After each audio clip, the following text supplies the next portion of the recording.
చేయడం ప్రారంభించాం. అయితే ఇప్పుడు రోజువారీగా కేసుల సంఖ్య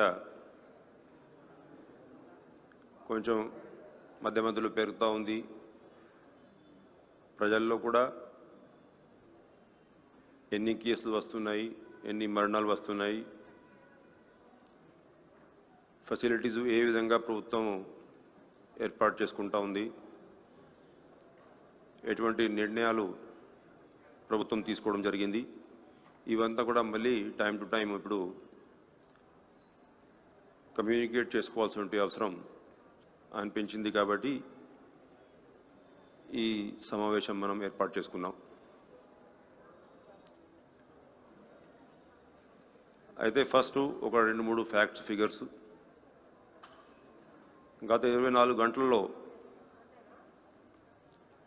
మనం 74,748 శాంపిల్స్ టెస్ట్ చేస్తే దాంట్లో 14,669 పాజిటివ్స్ అనేది తెలిసింది.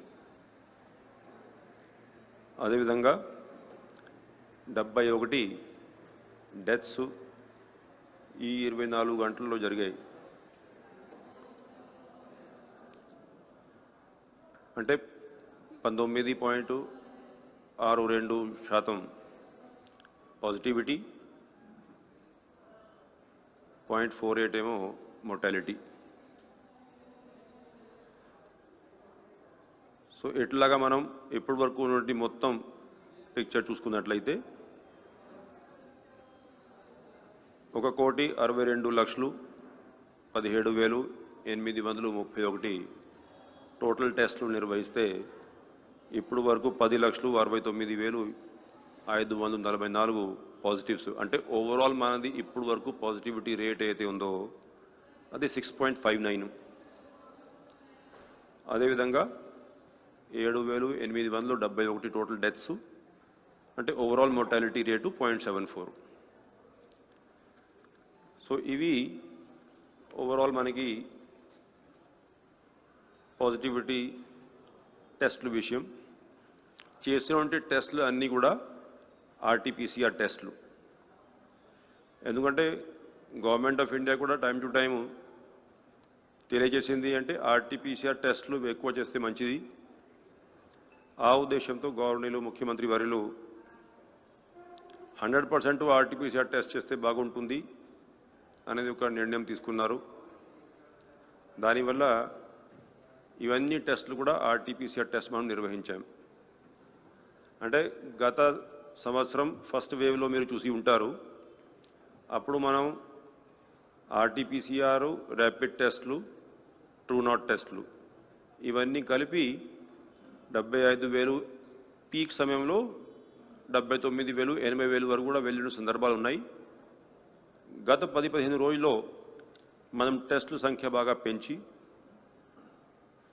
అంటే ఒక 10 days బ్యాక్ మనం ప్రెస్ కాన్ఫరెన్స్ పెట్టేటప్పుడు మీరందరూ కూడా మనం 30,000-35,000 మాత్రం టెస్టులు చేస్తున్నాం అని అడగడం జరిగింది. అప్పుడు కూడా స్పెసిఫై చేశాను, అంటే కేసుల సంఖ్య పెరిగేసరికి మనం కూడా టెస్టుల సంఖ్య పెంచిస్తాం. వీలైనంత వరకు మనం ఆర్టీపీసీఆర్ టెస్టులు మాత్రం నిర్వహిస్తాం. సో ఆర్టీపీసీఆర్లోనే 75,000 ఆ రేంజ్లో మనం టెస్టులు చేయడం అనేది గత సంవత్సరం పీక్లో కూడా మనం చేయలేకపోయాం. అంటే అప్పటి నుంచి మనం ఈ ఆర్టీపీసీఆర్లు టెస్టులు చేసేటువంటి కెపాసిటీని పెంచుకుంటూ వస్తున్నాం. ఇంకా ఈ ట్రూ నాట్లో కూడా కొంచెం రిలయబిలిటీ బాగుంటుంది కాబట్టి ట్రూ నాట్ టెస్టులు కూడా చేస్తే బాగుంటుందనే ఉద్దేశంతో ఆ సిస్టమ్ అంతా కూడా వర్కౌట్ చేస్తున్నాం. రేపు ఎల్లుండి ఈ ట్రూ నాట్ టెస్టులు కూడా ప్రారంభించబోతున్నాం. అవి చేసుకున్నట్లయితే దాదాపు 4,000 టెస్టులు ట్రూ నాట్లు కూడా నిర్వహించే అవకాశం ఉంటుంది. అయితే ముఖ్యమైన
కమ్యూనికేట్ చేయాలి అనేది కలెక్టర్స్కి కూడా ఆదేశాలు జారీ చేశాం. ఎందుకంటే ఒకవేళ అక్కడ నుంచి ఇన్ఫర్మేషన్ అప్డేట్ చేసే సమయంలో ఆలస్యం జరిగితే ఆన్లైన్లో ఉన్నటువంటి ఇన్ఫర్మేషన్ కరెక్ట్గా లేకపోతే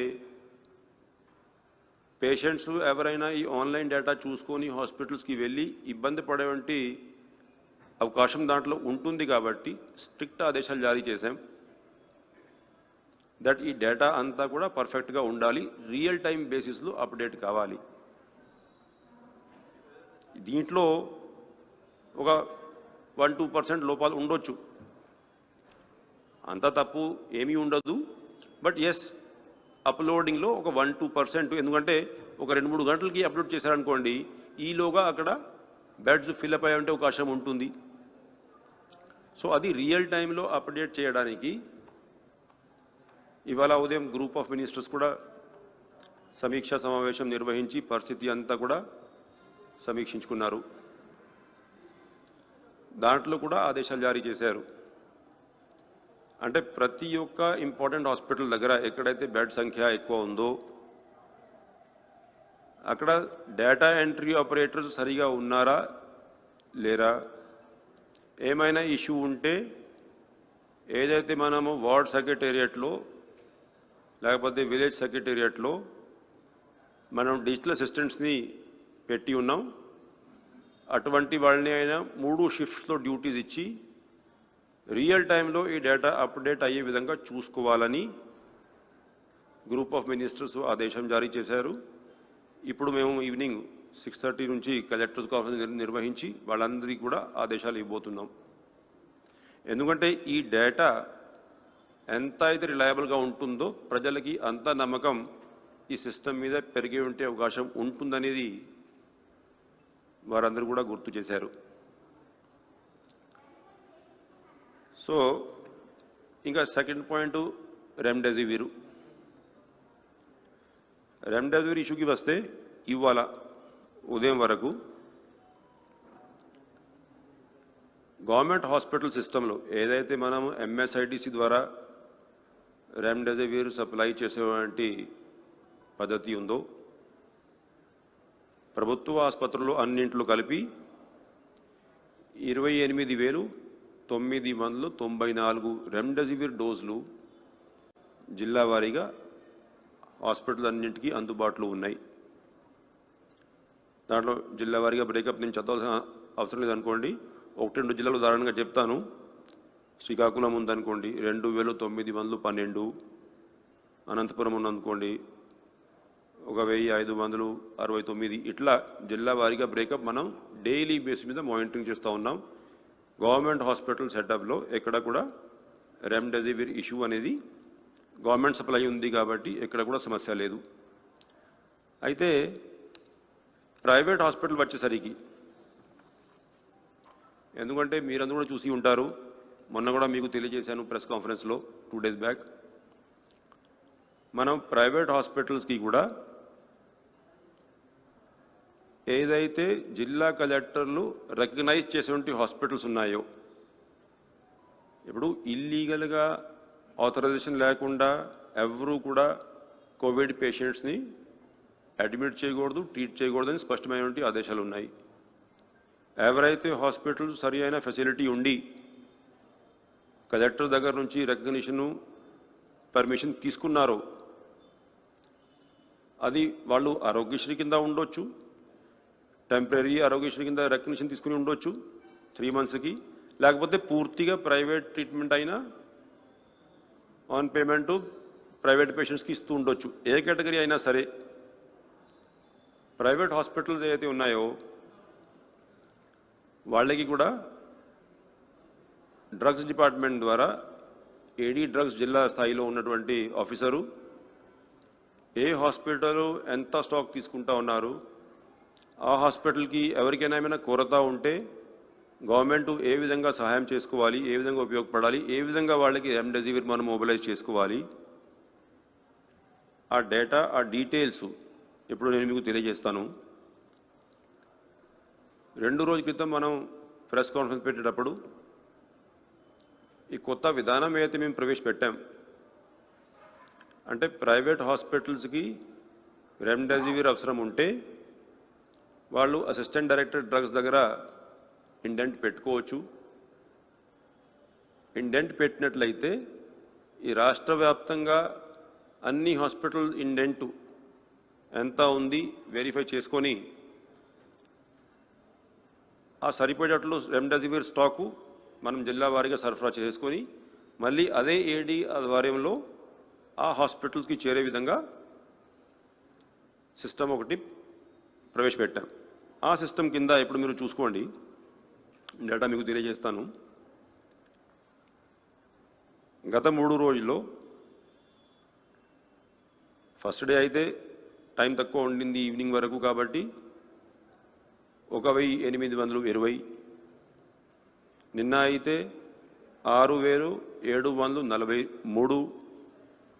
ఇవాళ మధ్యాహ్నం వరకే, అంటే ఇంకా సాయంత్రం డేటా తిరిగి రావాలి, మధ్యాహ్నం 12 o'clock వరకు 5300 ఒక డోజు. అంటే ఇన్ని డోజెస్ ప్రభుత్వం ఇంటర్ఫేర్ అయ్యి ప్రైవేట్ హాస్పిటల్కి సప్లై చేయడం జరిగింది. అంటే ఇప్పుడు వరకు 13,864 డోసులు మనం సప్లై చేశాం కోఆర్డినేట్ చేసుకొని. అది కాకుండా ప్రైవేట్ హాస్పిటల్స్ డైరెక్ట్గా కూడా ఎట్లయినా కంపెనీస్తో వాళ్ళకి కమర్షియల్ అగ్రిమెంట్ ఉంటుంది కాబట్టి డైరెక్ట్గా కూడా కొనుక్కోవడం జరుగుతుంది. ఆ డేటా మీరు చూసుకుంటే గత 3 రోజులు 26వ తేదీ ఏమో 11,453, మళ్ళీ నిన్న 27వ తేదీ 13,837, ఇవాళ మధ్యాహ్నం వరకు 6,200. అంటే ఇవన్నీ డోసెస్ ఇవ్వడం జరిగింది, ప్రైవేట్ పర్చేజు, అది కాకుండా గవర్నమెంట్ సహకారంతో ఇచ్చేటువంటి డోజులు. సో దానివల్ల ఏంటంటే ఎక్కడా కూడా మనం ఇబ్బంది లేకుండా చేసేటువంటి కార్యక్రమం చేసుకుంటున్నాం. అయితే దీంట్లో మనం అర్థం చేసుకోవాల్సిన పాయింట్ ఏంటంటే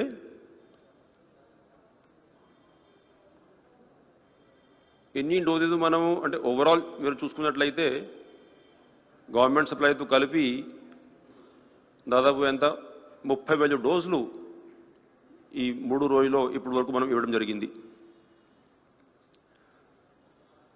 సో 30,000 డోసులు ఓన్లీ ప్రైవేట్ హాస్పిటల్కి ఇస్తే, అది కాకుండా గవర్నమెంట్ హాస్పిటల్స్లో కూడా అందుబాటులో చాలా డోసెస్ మనం ఇందాక ఎందుకు డీటెయిల్స్ ఇచ్చాను, ఎక్కడ కూడా ఎవరికి ఎటువంటి షార్టేజు ఉండొద్దు. దీంట్లో ఇప్పుడు ఏమైనా కంప్లైంట్లు వస్తే ఆ కంప్లైంట్స్ ఎందుకు వస్తున్నాయి, షార్టేజు ఉంటే ఎందుకు షార్టేజ్ ఉంది అనేది డెఫినెట్గా మనం ఎంక్వైరీ చేసుకోవాల్సిన అవసరం ఎంతైనా ఉంది. ఎందుకంటే దాదాపు 30,000 డోసెస్ 3 రోజుల్లో, అంతకంటే ఎక్కువ ఇందాక నేను మీకు బెడ్ కెపాసిటీ, బెడ్లో ఉన్నటువంటి పేషెంట్ సంఖ్య తెలియజేశాను. మామూలుగానే హాస్పిటల్లో ఉన్నటువంటి పేషెంట్స్ అందరికీ రెమ్డెసివిర్ అవసరం ఉండదు.